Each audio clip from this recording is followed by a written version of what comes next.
And welcome, Scott. Thank you so much for being part of this. So Scott Berne is a board member of the National Center for Missing and Exploited Children. He is the author of Extraordinary Circumstances, which is based on his true story. And he's a children's rights advocate. All of us are really children's rights advocates right here, but man, Scott really goes to all lengths to help protect children. I think you've spoken in front of Congress and speaks around the world constantly. He has a bachelor's degree in business and political science, real estate investor, has had appearances on Oprah, The Maury Show, Sally, and Dr. Shelley Show. And there's a documentary that he was also a part of. And just these are just some of the little things that Scott has done. And I'm going to go ahead and toss it over to you to let you maximize your time here. Thank you so much for having me. Um, just a brief introduction about myself, and I'll tell you about the story, my experiences, but more importantly, the mission, what I've been doing, and the importance of awareness and education, which, of course, that equation equals prevention. So, my story, how this all came about. Had a normal life in a suburb of Rochester, New York, until around the age of 8. Two loving parents, picture perfect, affluent, the fairy tale childhood. And my younger brother was born when I was 8, and my mother, that triggered a manic depression in my mother. Her behavior soon changed. She attempted to kill my father on more than one occasion, of which I witnessed. She burned our house in the suburb down. And long story short is all of this in the late 1970s led to my father receiving custody of myself. And of course, we know in the 1970s, fathers never received custody of their children unless there was an extreme circumstance, or in my case, extraordinary circumstance. Upon the first visitation with my mother, she immediately threw me in a taxi cab along with herself, and we traveled from Rochester, New York to Boston, where we immediately flew out of the country. We would live over the next 2 years in 5 countries, 13 different residencies, constantly changing our names. In fact, she made the changing of a names quite of a game. My hero at that time was from the Hardy Boys, Joe Hardy from the Hardy Boys series. And she allowed me to become Joe, and she constantly changed our last names. As we moved from residency to residency, she never gave me notice. So we would just leave with absolutely 2 or 3 minutes notice ahead of time, leaving everything we had gathered and gotten to know behind. Circumstances became quite dangerous. My mother became mentally and physically abusive. We lived in St. Thomas, Puerto Rico, Curacao, Venezuela, and then we returned to Houston, Texas, which at the time, the state of Texas did not recognize the custody of a parent in another state. So she had done her homework. We arrived in Houston and we lived there for about 6 months until one day a babysitter in the apartment complex recognized our photos in Ladies' Home Journal. This was the 1981 August edition. So it had turned out that my father was actually looking for me, and my mother had brainwashed me during those 2 years to believe not only my father was dead, not looking for us, that no one was looking for us. During the 2 years, she made me quite a bit of a captor of myself. She brainwashed me, told me that if we had ever gotten caught, I would spend the rest of my childhood in an orphanage, that she would kill herself and it would be my fault. She, in a sense, made me captor of my own captor, putting that guilt onto me. So the day we were found, the babysitter who had recognized our photos called the FBI, and that was probably the most dramatic day of our case. My mother did not surrender gently. She actually fled the scene, leaving me behind. The FBI took me into custody, and then we heard a lot of screaming, cars smashing into each other, and they apprehended her in a chase. Uh, didn't go on too long. That evening, my mother and I were separated.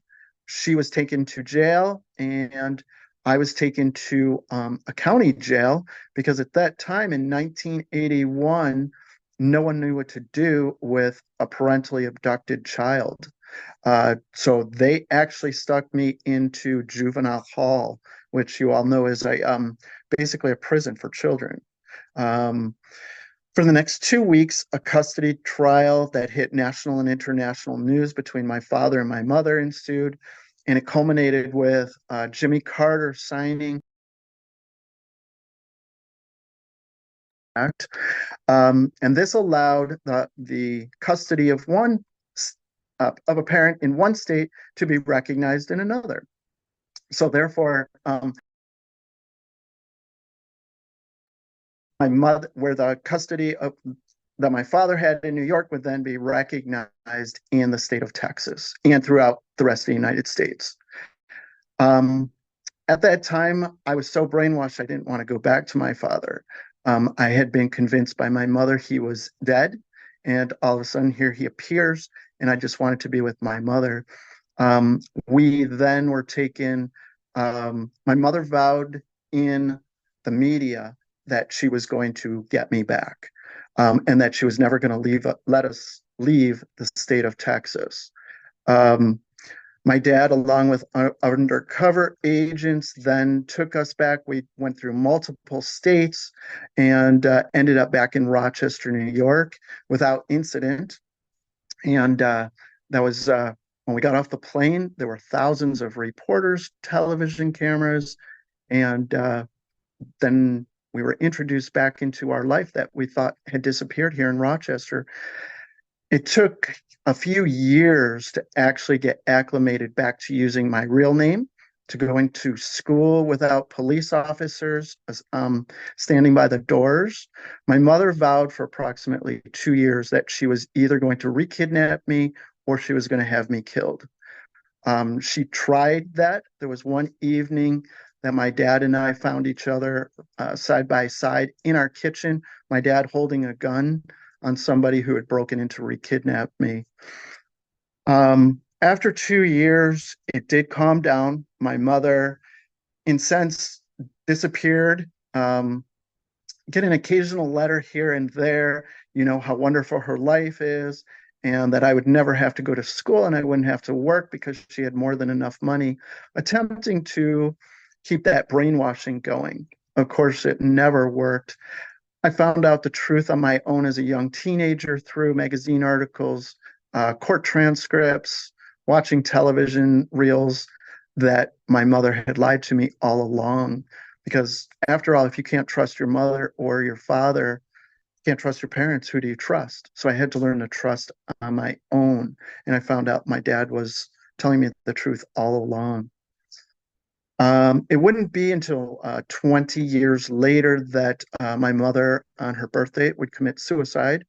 And she left me a suicide note, in essence, never taking any responsibility for her action. Things that she did to my father, things that she did to me, and she continued to play the victim. I did make the suicide note public, and it's the last page of my book, with the purpose of showing that she never got it. She never understood that putting her own wants first and her own revenge against my father, what that does to the children. Okay, that's a brief summary of my story, but more importantly, the mission. What is this all about? As an older teenager, I thought, I have these unique experiences. I want to make a difference with them. And I was invited once the book came out to shows like Oprah and the other shows you mentioned on. But I found myself being sensationalized. They just wanted to hear the dramatics of the story about the hitman, the burning down of the house, the other things that I'm actually leaving out today so that this doesn't sensationalize the dramatic parts of the story, but hits on the essence of why we're all here. After doing some shows, I realized that that was not my mission. because I did not want to be dramatized and sensationalized in that kind of a forum. And one day I reached out to the National Center for Missing and Exploited Children, and the executive director there, Ed Sook, immediately took me under his wing. Parentally kidnapped children in my situation, only 10% of them were ever found at that time in the early 80s. And of that 10%, 8% of them were found not living. And here I was, not only alive, but wanting to and able to speak about my experiences in different venues. He immediately brought me in as a guest speaker. I learned to speak in front of audiences and learned that this was no longer about my story. This was about the mission. And that took it all off my shoulders about, trying to fit in every detail of my story, but making sure that especially parents, lawmakers, law enforcers, and people at this conference today realize that we must put the best interests of our children first. We've all heard that expression, in the best interest of the children. And the only way to accomplish that is through awareness, education, and that equals to prevention of keeping our children safe. And by sharing our own stories and strengthening laws and getting out there as much as we possibly can. That's a really brief summary of not just my experiences, but my mission. I love questions because that opens up new dynamics. I don't know if this is the time that we can have questions. I know I used up most of my time waiting on the other line. So that's up down. So yeah, you can definitely open it up for questions, but I got to get it to where you can see it. Okay. So this is his book. Oh, thank you. This is his book. Thank you. It's available on Amazon. So definitely check out this book. It's an amazing story that he shares. It's just, there's a couple of us on this panel that have also been abducted by our parents, and we have a very similar story. But what really captures me with his story is that the extent that some parents will go through, including, and I know you didn't want to talk about some of it to sensationalize it, but if you could allow me just to say, to the extent of burning down a building, there's a lot of things that were part of your story that made national news, and rightly so, because it does need to help with the awareness. Excuse me, I'm talking all day. It's just an amazing journey that you've been on, and being able to share what you've shared and how you deliver it. And I just wanted to thank you for being here. And I want to allow other people to ask some questions as well, because this is an amazing event that we've all been able to come to, and we can share and spread that awareness. Like he says, it's that awareness that will help to educate. And then and this is one of his things that he says, awareness plus education equals prevention. Super, super important to keep that in mind as we talk to people. Anybody else? Oh, Scott, go ahead. It looks like you raised your hand, Scott. Did you have something? I did not. I think that was okay. That was just actually me. I'm masquerading as Scott Berne for a second. Everybody's here. Oh boy. I wanted to ask Scott if he would just have 15 minutes of my time, and to continue his question and answer period, please. Oh, of course. I love the questions because that gets more of a discussion going. So absolutely, ask me anything. I'll dive into anything. There's nothing out of bounds. We have one from the audience, from Scott Putnam. Do you feel happiness that your mother is gone, and at the same time forgive her? Good question. Been asked that multiple times. Am I glad she's gone? Absolutely not. I would never wish that upon anyone. What I am glad about is that she can no longer attempt to brainwash me, hurt me, hire hitmen. She hired hitmen to kill my father and I more than once. Always lived in the fear that she was going to take me with her when she left. The second part of the question was? Oh, I closed it. Hold on. Let me go back. Okay. I think it's at the bottom. Oh, did you, and at the same time, do you forgive her? Forgiveness, that's a tough one. I can forgive, but you can't forget. There was absolutely no reason that this small family from a suburb of Rochester, New York, had to be national and international news. It's a dynamic of my entire life, doing talk shows, being out there. It also leaves a lot of scars. Even though I'm here speaking today, there are trust issues and relationship issues, anxiety issues, depression issues. These are all scars that are left upon a child who is parentally abducted, dragged across the world, names changed, residence is left behind in a heartbeat. There's an insecurity that's instilled there. For example, I never got married or had children. I've had a few wonderful relationships with women, but never crossed that trust line of actually committing. There's a lot of commitment issues that go along with it as well. So, do I forgive for my own sake? I have to. Did she forgive herself? I'm assuming the answer is no, by the way she took her life at the end. So I can't forget. I could forgive enough that I am fortunate enough for where I am today, the things that I do, and the opportunity to speak and use my experiences to make a difference. Could I Absolutely. ask, Scott, if there was a time when you went to school, was that a safe place for you? Or when you were out of, how can I put it, trying to have some type of normalcy? Once I was returned, it was not a safe place because she actually sent somebody to my school within 6 months of my return, who tried to kidnap me right out of the classroom. Luckily, my dad was smart enough to have undercover agents outside the classroom for approximately 2 years. And then when I got into seventh grade, my mother calmed down with the anonymous calls, with the threats, and I felt safe enough. And luckily, from seventh grade on, I had a normal upbringing. But it was because of the circumstance. Had my mother continued with constant anonymous calls and threats, then that would have prolonged that. Yeah.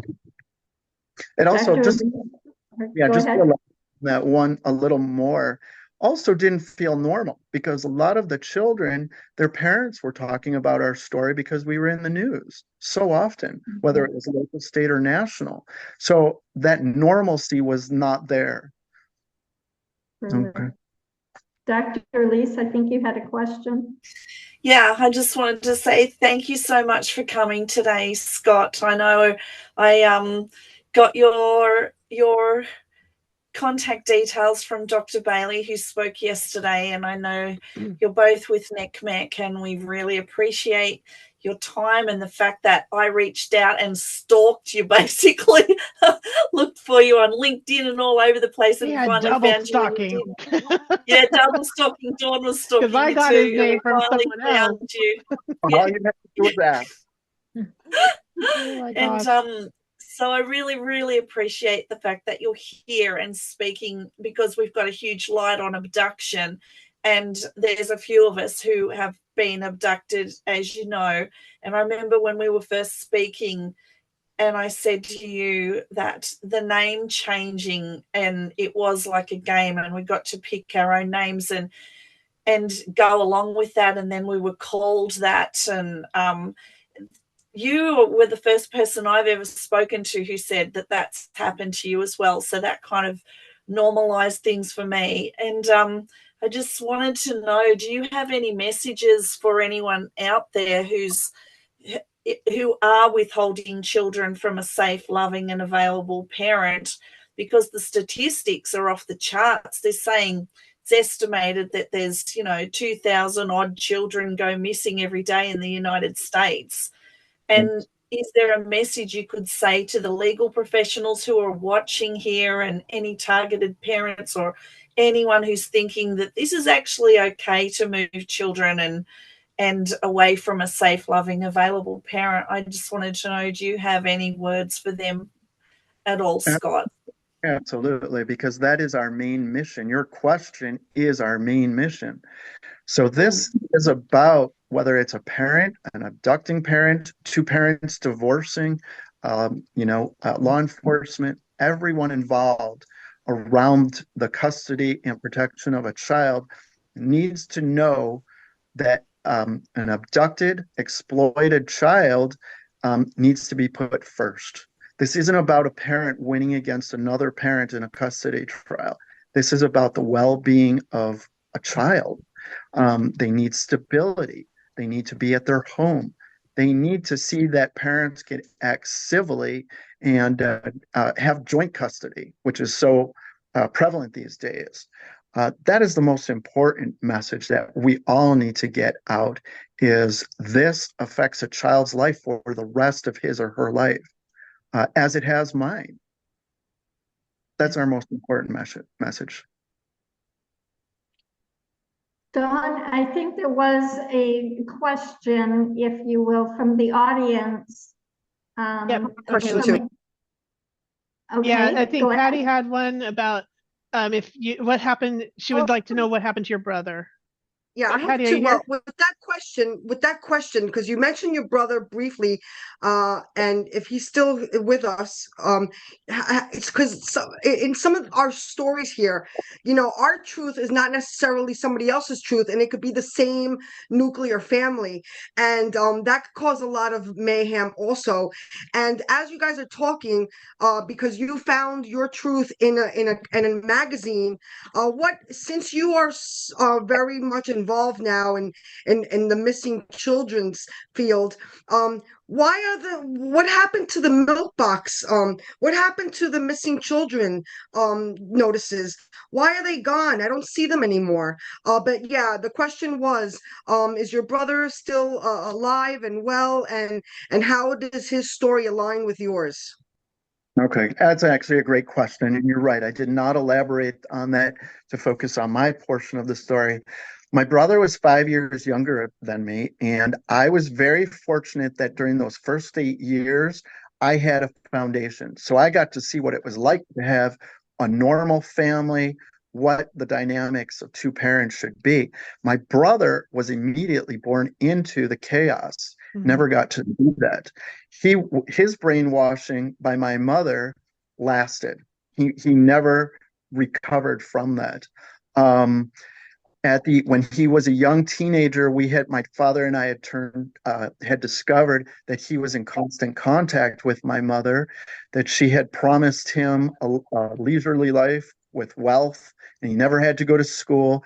And he then used that as a teenager to blackmail my father, to the point where my father almost committed suicide because he tortured my father so much. At that time, I had to take care of my dad, place him in a hospital so he could get better. And at the same time, push my brother so he would actually go and live with my mother to get him away from my father.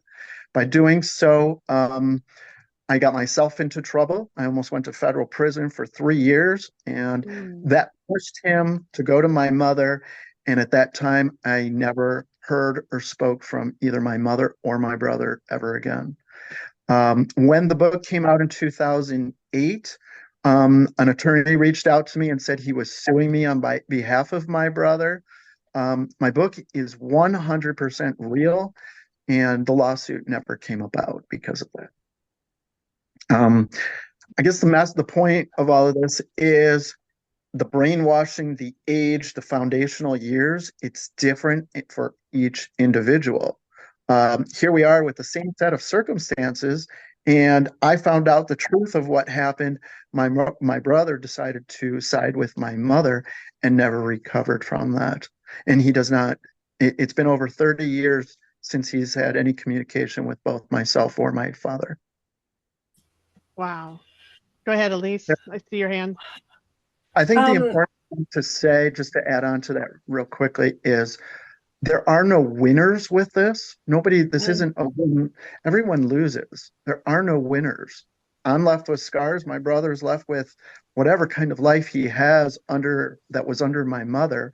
There are no winners with this. That's why we must prevent this from happening to children.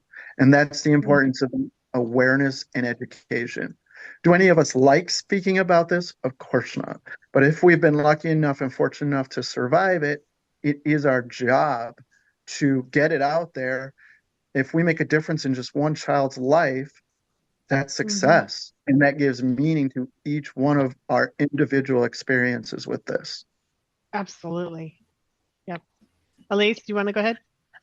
Yeah, so Scott, as a child of severe level alienation who's experienced the threat of being killed by a parent, as have I, it's a very sad little club that we're in. And could you speak a little bit about what that's like for you so people can understand inside the mind of a child who's been threatened to be killed by a parent or a hitman? Like, what is that like for you so people can understand the level of this kind that this can get to? And for the mental health practitioners who we might sit in front of one day as well, please.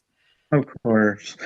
I think it's important to say that most people will not understand. Even with an explanation, we don't want them to understand your question. And I know that sounds kind of odd to say, but you take the average family dynamic, whether it's a family that's where the parents are still together, there's joint custody, but most of those children will never understand what it's like to have a parent that it's either 100% with that parent or at the other end of the spectrum where that parent actually says, if you're not with me, I want you dead.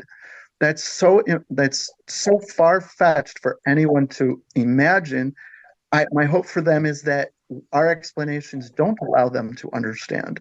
And that goes back to the importance of giving the education and the awareness. And I keep repeating that over and over because the only way for a child to understand what we're talking about that way is to actually experience it.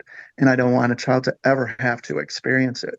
One of the most important questions, I was giving a large speech in person in Utica. There were several hundred people there. And in the audience, they had microphones because when questions get asked, as you see, I thrive. There's so much to my story. I give a brief overview and then I open it up to the questions because then we could dive into the real issues. There was this young couple there and they were in the middle of them. They were holding hands with a little 10-year-old boy. He was wearing a little baseball cap and a baseball jacket. That could have been me and my parents. Exactly, back when I was 10 years old. And one of the parents asked me, they said, we're getting a divorce. What could we do to put our child first? I must have spoke for half an hour just on that question. And that's the importance of showing them they have to put their own wants and needs aside and do what's best for the children. Yeah. Okay, that's the focus of what your question is, rather than focus on how does it feel. They should never have to, attack the issue of this is what it's like for a parent who wants me actually dead. It's not a question to even fathom. So I'm not quite sure how to answer that directly. More importantly is how I answered it indirectly. Yeah, thank you. I suppose because I think about the treatment of how do we work with adult children who come in who have this. I suppose I'm coming at it from a psych perspective. So I'll have a little more thinking about that, Scott, but thank you for your answer and your honesty, and it puts a bit of a different spin and perspective on it, so gives me grist for the mill, more things to think about, so thank you. Excellent. We have another question from our audience. Scott Putnam, are you ready for another question? It's kind of a long one too, so I might read the whole thing and then just send you one and then just restate the first question. So the whole thing is, you mentioned you still have trust issues. I assume that it is trust with other people. So my question is, do you have trust issues with yourself? Do you struggle with what is true and false? Or do you have a child foundation of trusting yourself and your own emotions? So going back to the first question, do you have trust issues with yourself? I do not actually. My experience is strengthening my instincts, listening to my head, my heart. If my anxiety level goes up, that is a tool that makes me think, okay, what is making my anxiety go up? I don't have trust issues within myself. The trust comes from more of a fear of what I've experienced and seen on the outside. I watched my dad go through this, and he was married to my mother for 10 years prior to any of this happening. So I'm absolutely, use the word terrified, that if I were to get married, how do I know the same thing wouldn't happen to me after 10 years? That's called trauma. So that is the trauma that's instilled. However, my experiences and my survival actually gives me more trust in myself than maybe the average person would have, because it's survival based. It's not victim based. Absolutely. Thank you. The next question is, do you struggle with what is true and false?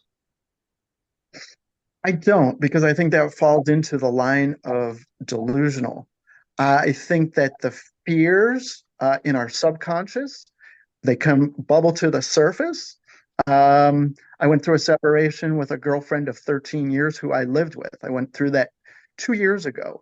And a lot of the fears that I placed onto her in that separation were the same fears and emotions that I had from my mother. So that is displaced trauma in a sense.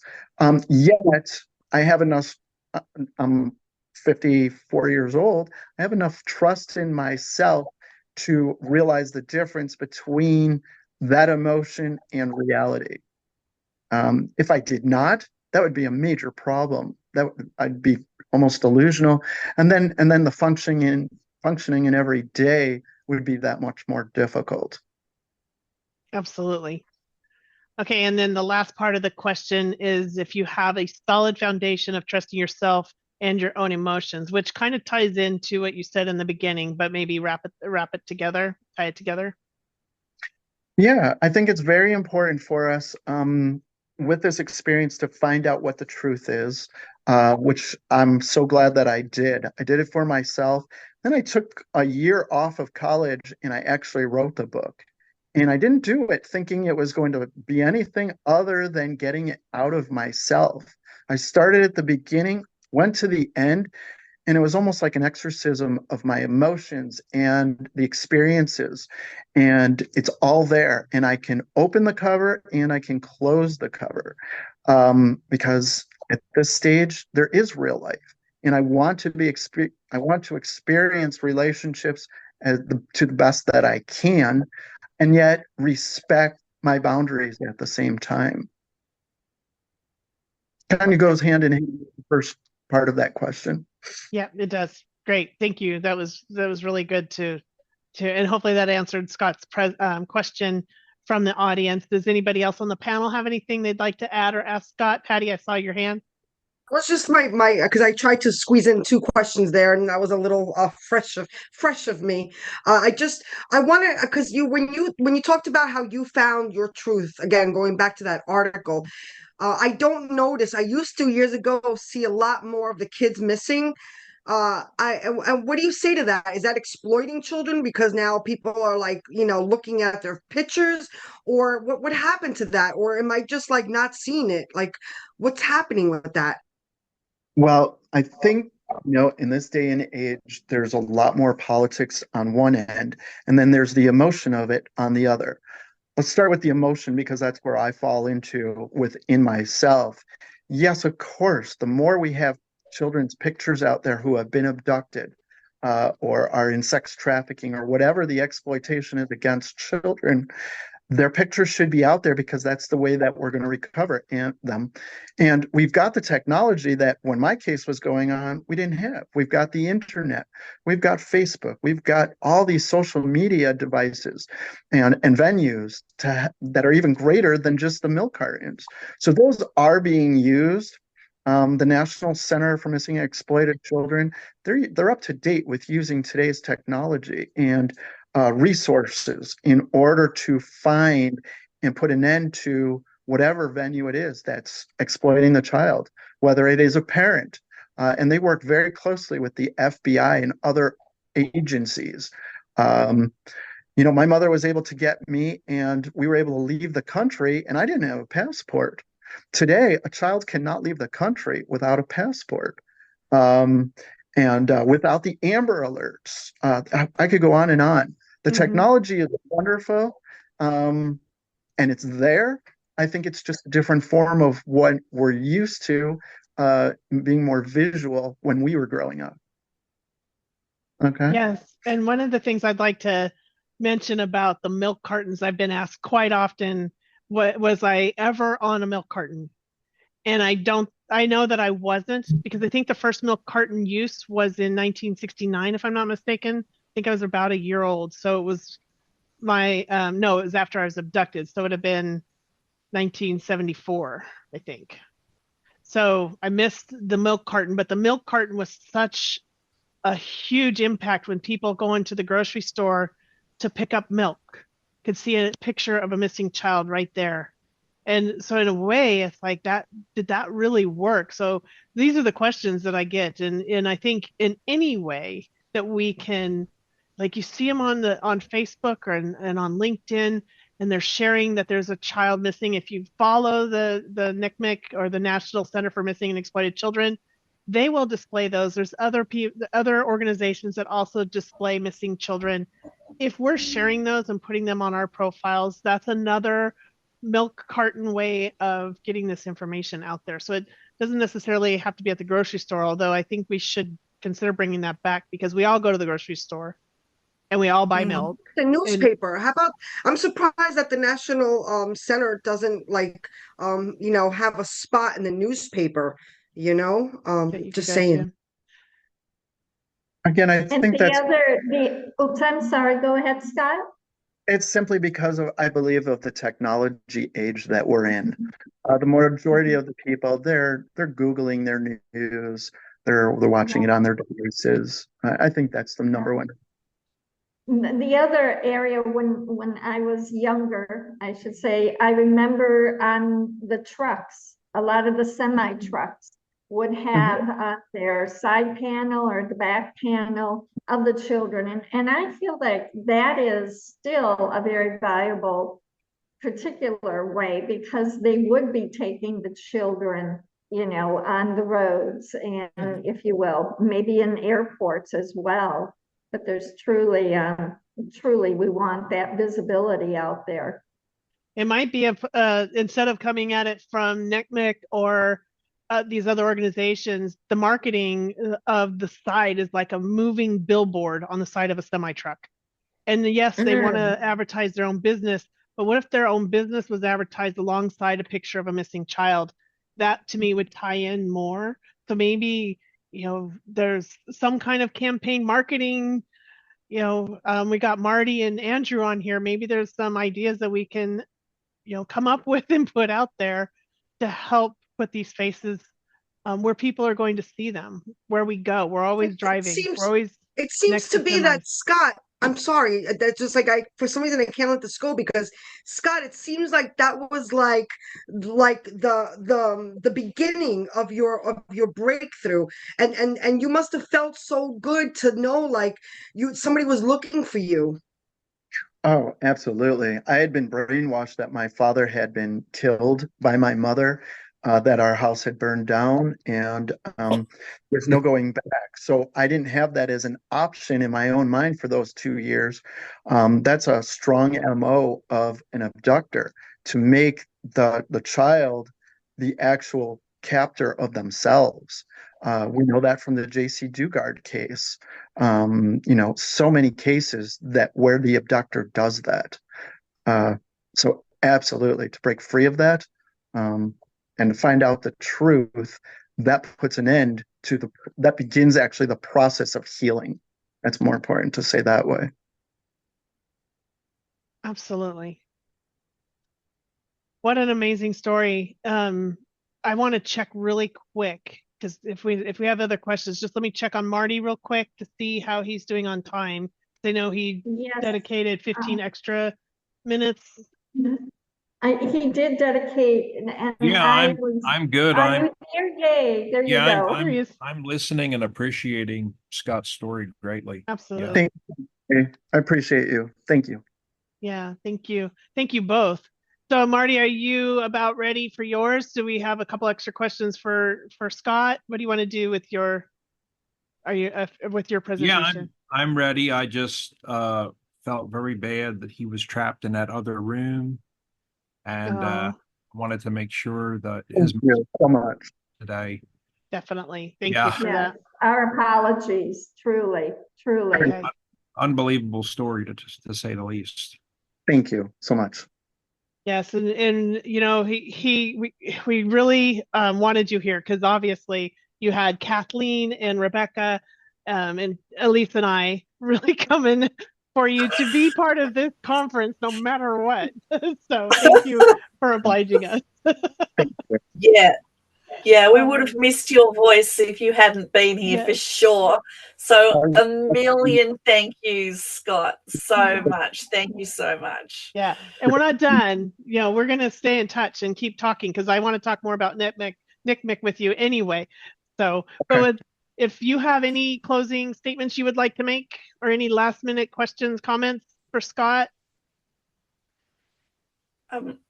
Scott, are you staying for the live after Marty that's going across the world on the StreamYard platform? At 4.